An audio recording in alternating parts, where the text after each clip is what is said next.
ഒരു സൂത്രം കാണിച്ചു തരാം. എന്താണോ നോക്കിക്കൊണ്ടിരിക്കുന്നത്? ഇത് നോക്ക്. എന്താ അത് മനസ്സിലായോ? നമ്മുടെ നാട്ടിൽ ഓന്തല്ലേ? ഓന്താണെന്ന് തോന്നുന്നു. പക്ഷെ നമ്മുടെ നാട്ടിലെ ഓന്ത് ഇവിടെ ഏതെങ്കിലും ഡിമാൻഡ് കൂടിയ ആളാവുമല്ലോ.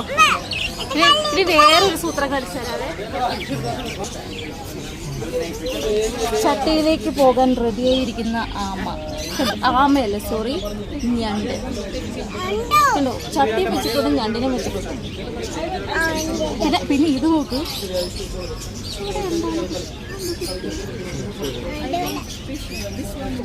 ഇനി തലയിടിച്ച് മുഴ വന്ന ഒരു മീനിനെ കാണിച്ചു തരട്ടെ.